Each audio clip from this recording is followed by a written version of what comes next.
Lo que le corresponde a cada ciudadano tiene que estar en proporción a su contribución a la sociedad, sus necesidades y sus méritos personales. Y el protagonista eres tú. Foro Jurídico.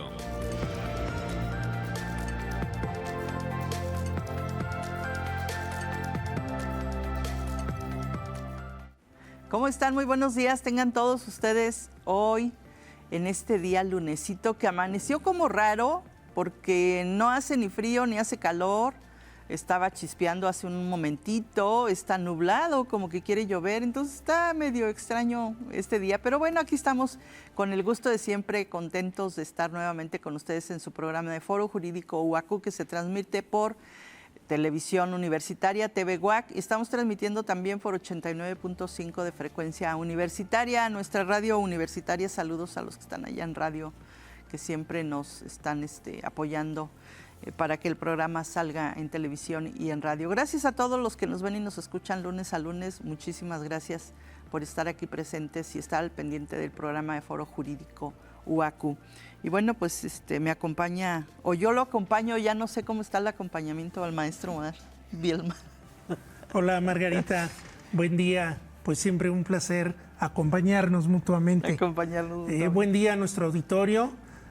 Sí, una mañana muy linda desde mi punto de vista, muy agradable el clima. Y bueno, pues listos para comenzar el programa. Estaremos retomando el tema de la semana pasada, acerca del informe del SED, en el tema de desaparición forzada, acá para México, con los señalamientos que hizo. Y bueno, para ello nuevamente está con nosotros nuestro invitado Álvaro Martos, integrante del Observatorio de la Impunidad y Desaparición, que pues retomaremos la conversación, por supuesto. Adelante, Margarita. Adelante, claro. En esta ocasión pues tú también te sumas al debate que todo esto ha generado.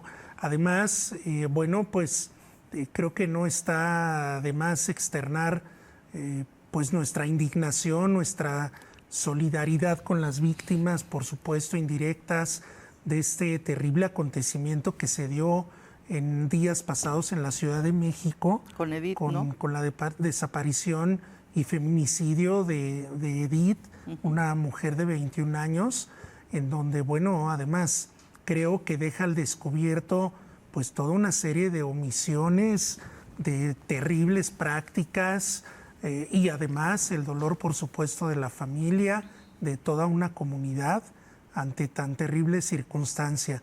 En fin, bueno, sí quería mencionarlo porque me parece que es un caso que exhibe de manera contundente justo algunas de las observaciones que se han hecho en este informe con relación a la desaparición de personas, que aunque no podemos entrar en el supuesto que se trató de una desaparición forzada, pues definitivamente si hubo omisiones de personal de la Fiscalía, pues estaríamos entrando directamente en ese supuesto. Sí, y fíjate que, bueno, aparentemente todavía no sabemos, Omar, está involucrada una persona extranjera, que parece ser que era juez, no lo sabemos todavía, por ahí hay algunas fotos que andan circulando, no lo sabemos porque Fiscalía ha guardado silencio, ¿no? Ha guardado silencio y bueno, esto deja mucho que decir, pero vamos a entrar en materia. Terrible situación. Que finalmente pues va junto con pegado, Omar, esto de las desapariciones, esto de las muertes que hoy se están dando muy seguido,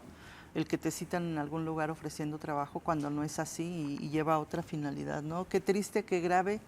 Y muy grave también que la autoridad no esté pendiente. Y me parece que tendríamos que poner sobre la mesa, Omar, para un programa posterior, esto de las 72 horas que te piden, ¿no? Para dar por cierto que la persona está desaparecida. Me parece que ya estamos fuera de esto, pero haremos un programa, alguna discusión, algunos puntos de vista en relación con esto de las 72 horas que exige la autoridad para poder pues abrir las alertas, ¿no? O poner las alertas. Pero vamos a lo de hoy. Claro, Álvaro Martos, bienvenido. ¿Cómo estás? Buen día. Muchas gracias. Buenos días, Margarita, y buenos días ¿qué tal? también Buenos días. Álvaro, pues retomamos la conversación sobre el tema que platicábamos el lunes pasado. Recordarás que, bueno, hiciste un resumen, pues creo yo, bastante puntual acerca de los puntos que señala el informe de especialistas de la ONU hacia el Estado mexicano.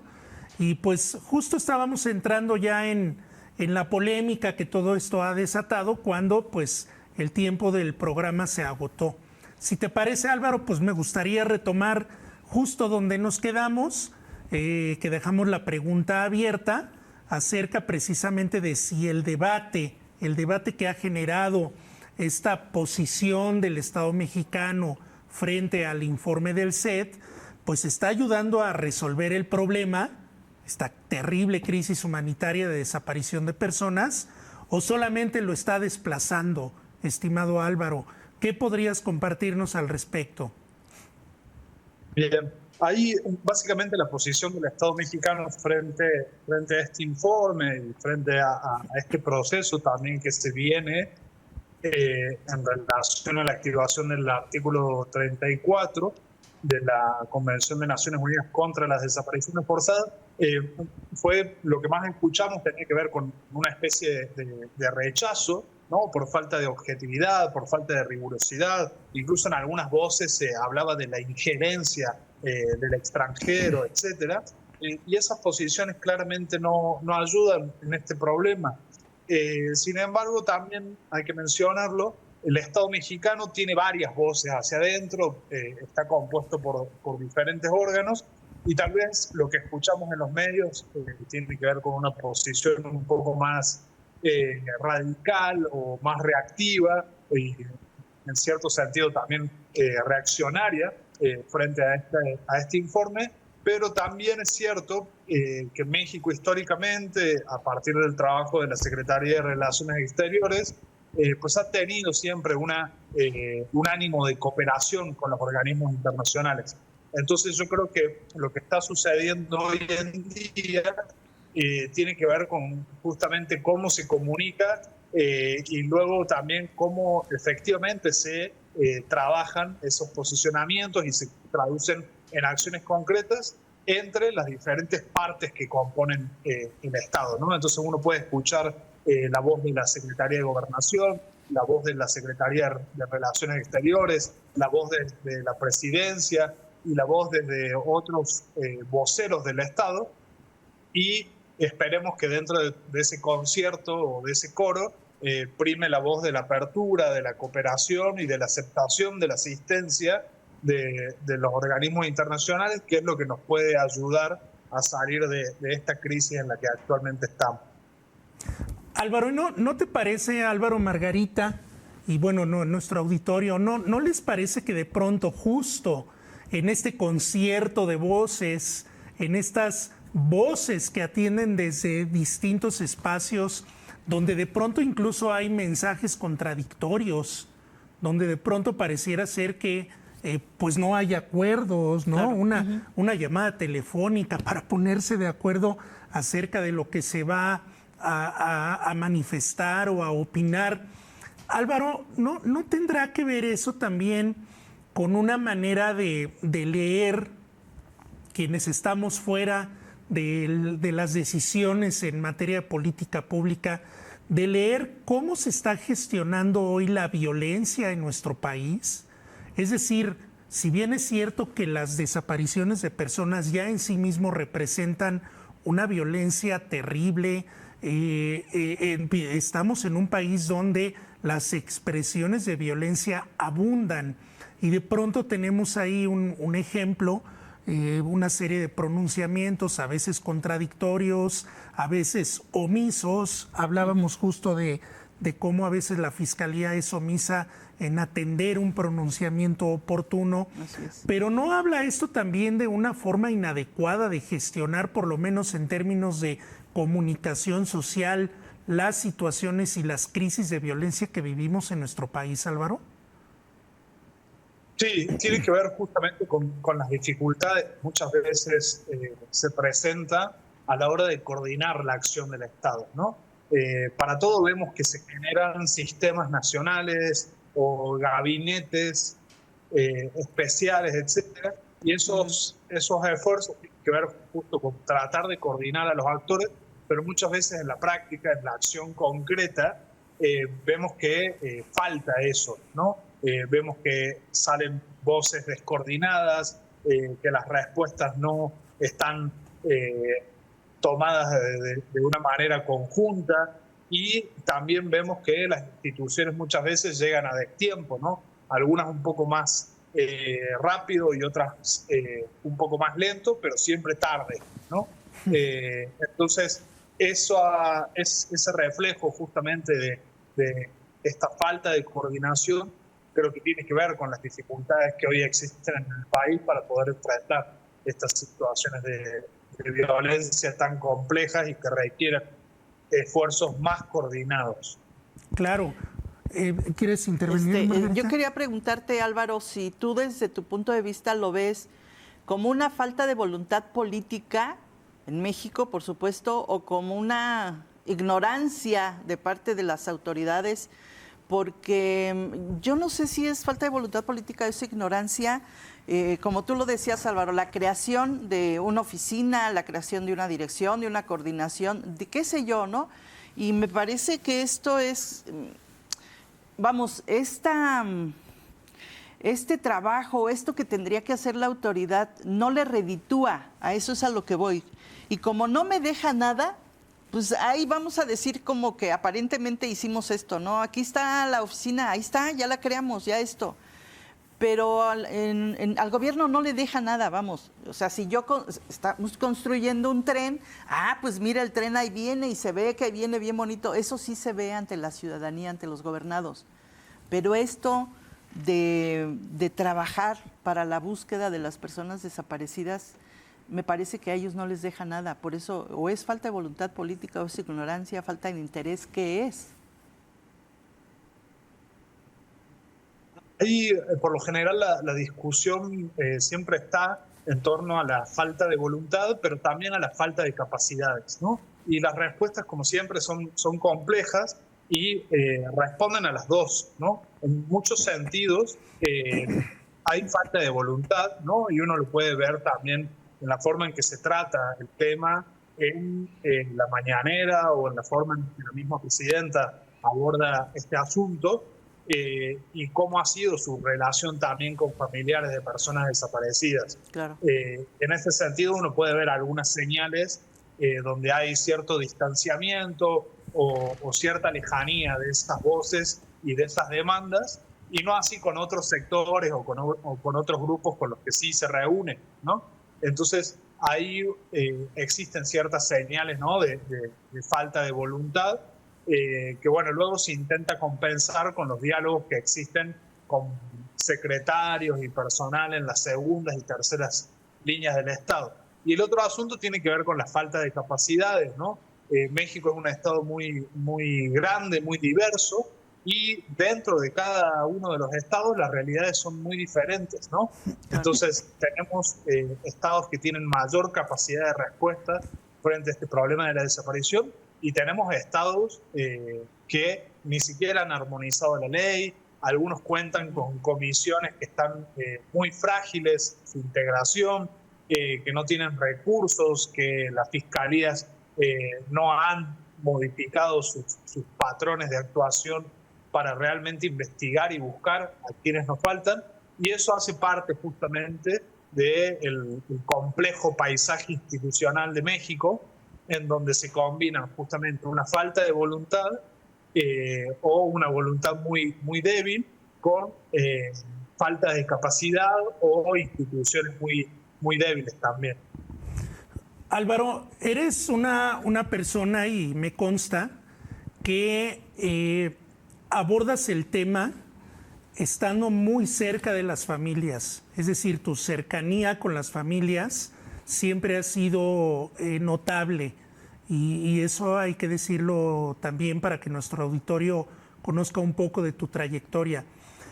Con base en esa experiencia de acercamiento a las familias, del acompañamiento que puntualmente les has dado, ¿Cómo consideras que debería de ser el acercamiento por parte del Estado mexicano, la estrategia de cercanía con familiares de personas desaparecidas, dado que pareciera ser que es la pieza que simple y sencillamente no está presente en las estrategias, en los discursos, en las decisiones?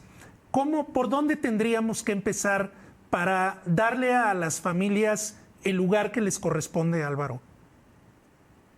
Bien, ahí creo que es fundamental, Omar, abrir espacios de diálogo genuinos, ¿no? Y digo genuinos porque es cierto que han existido diálogos, pero generalmente esos diálogos o esos espacios de participación institucional que se abren están siendo muy instrumentalizados y muy teledirigidos a legitimar o de alguna manera contener ciertos aspectos que tienen que ver con las problemáticas, ¿no? Entonces, por ejemplo, lo vimos con el caso del rancho Teuchitlán, ¿no? Se abrió a la participación, se llevó a las familias en el sitio, posteriormente se generaron una serie de mesas de participación y de diálogo para la reforma de la ley, pero en ambos casos hubo mucha insatisfacción por parte de la familia, que entendieron que estos espacios ya venían cargados o ya venían con ciertas decisiones tomadas y únicamente se las convocaba para de alguna manera legitimar lo que ya estaba decidido en otro ámbito, ¿no? Entonces yo creo que es necesario poder escuchar genuina y con apertura a las familias y que ese diálogo se dé también en los diferentes niveles en los que se atiende esta problemática, porque también es cierto que muchas veces se recarga esos espacios y esa tarea y esa obligación en el ámbito federal, pero también los estados e incluso los municipios tienen responsabilidades y obligaciones en este tema, y es importante también que en esos espacios, tanto a nivel estatal como a nivel municipal, se puedan escuchar también la voz de las familias, porque desde luego, a partir de su propia experiencia y de ver al Estado en acción, tienen ellas, las familias, información que puede ser muy útil para poder mejorar los procesos que existen en el Estado, ¿no? Entonces, yo creo que lo primordial o primer paso que hay que dar, además de reconocer la problemática, es poder entablar diálogos genuinos y abrir espacios de participación justos y reales que permitan justamente a las familias poder participar en la construcción de políticas públicas, poder participar en los procesos de respuesta frente a esta problemática, sin de ninguna manera olvidar que esto siempre se trata de una obligación y de una responsabilidad estatal. Correcto.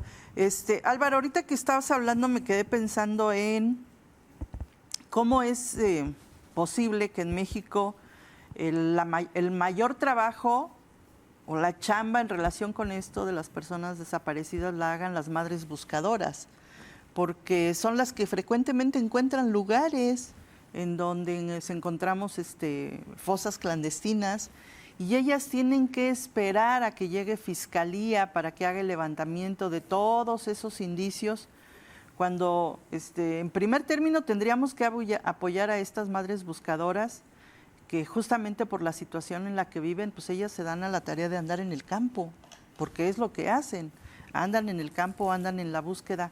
¿Por qué no darles el apoyo que requieren? ¿Por qué no que vayan acompañadas de una unidad de fiscalía, pero en el momento en que se hagan los encuentros no tengan que esperar horas y horas y evitar una mayor contaminación en los indicios que ellas encuentran? Entonces ahí me parece que desde ahí estamos mal.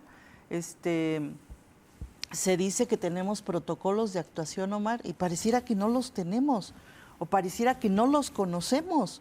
No los conocemos en el sentido, me refiero a la autoridad. Parece que la autoridad no conoce esos protocolos de actuación. Y bueno, ahora tenemos un grave problema, Omar. Ahora andan tras de las madres buscadoras. Sí, no solamente, perdón Margarita, no solamente es el hecho de los protocolos y la logística que exige una brigada de búsqueda, sino también la protección. Claro. La protección que, sobre todo en algunas zonas del país, pues es muy necesaria por las condiciones geográficas, por las distancias, por los tiempos y, por supuesto, también por los distintos factores de riesgo asociados a dinámicas de criminalidad y violencia que pueden estar presentes en algunos territorios, sin duda, sin duda. Comentarle también a nuestro auditorio que perdimos brevemente la conexión con nuestro invitado, con Álvaro Martos. Estamos tratando de recuperarla y bueno, pues para seguir con el diálogo con Álvaro. Pero bueno, sin duda este es un tema, Margarita, específicamente el que abordas de madres buscadoras y de la desprotección y de las indiferencias que de pronto observamos por parte de distintas instancias del Estado que sin duda hay que atender. Claro, porque además ves cómo se tienen millones y millones y millones de pesos para otras cosas que me parece que son banalidades y no tenemos o no se da el dinero para estos grupos que ya andan en las calles, repito, en la búsqueda de sus familiares y nunca hay apoyos para ellas, nunca. Entonces, hace 2 días veía yo un video de un señor senador, en donde dice que no conoce a las madres buscadoras y pues se encontró que en el evento en el que estaba había madres buscadoras, ¿verdad? Que de manera inmediata lo increparon y dice, ¿cómo que no nos conoces? Y aquí estamos. ¿Y cuántas veces no se ha pedido el que los gobiernos, el que las autoridades dialoguen con las madres buscadoras? A mí me parece, Omar, que el diálogo con las madres son las que tienen el pulso de esto justamente que se busca, de lo que ellas hacen. Y pues ellas son las que tendrían que decir cuáles son las necesidades que se tienen. Porque, otra vez repito, porque la autoridad llega, pues ya encontraron aquí, a ver, ahora vamos. Y ahora sí, entonces la autoridad se alza el cuello diciendo que sí, que ya, que sacaron, que se llevaron los restos, que etcétera, etcétera. Pero las que realmente están ahí son las madres buscadoras y no tienen el apoyo y, por supuesto, no tienen la protección. Y que me parece, pues, tiene que ver justo con lo que nos comentaba Álvaro Martos, nuestro invitado, con relación a estos espacios de escucha genuinos, a estos espacios de diálogo permanente y constante que tendrían que abrirse con las familias de personas desaparecidas en los distintos niveles de gobierno, justo para fortalecer todos estos procesos. No solamente los procesos de búsqueda, sino muchos otros aspectos que hay que atender al respecto, ¿no? Claro. Porque así como hay madres buscadoras, también tenemos infancias que buscan, Margarita, infancias que están buscando a sus madres, a sus padres, a sus hermanos y que de la misma manera pues tienen el reclamo de no solamente de conocer la verdad y de que haya justicia, sino también pues de apoyos necesarios, simple y sencillamente, y lo que voy a decir suena muy crudo, para seguir sobreviviendo. Así es. Margarita. Es correcto. Atender cuestiones básicas como es salud, como es alimentación, como es escuela, como es acompañamiento psicosocial, asesoría jurídica, que en muchos de los casos no la tienen. Sin duda es un gran pendiente. Y me parece de algún modo que este informe del Comité de Especialistas de la ONU pues vuelve nuevamente a colocar el dedo en la llaga. Así es. Una herida abierta que compartimos todas y todos los mexicanos y en donde pues nuestras instituciones gubernamentales aún tienen mucho que trabajar. Así es. Y bueno, desafortunadamente no pudimos recuperar la conexión con nuestro invitado. Le damos las gracias y pues nos vamos a retirar, maestro Omar. Claro que sí, Margarita, que tengan un excelente inicio de semana y por acá nos estaremos viendo el siguiente lunes. Muchas gracias, buen día.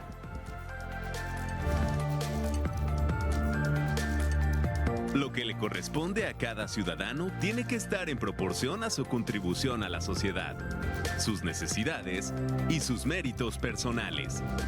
Y el protagonista eres tú. Foro Jurídico.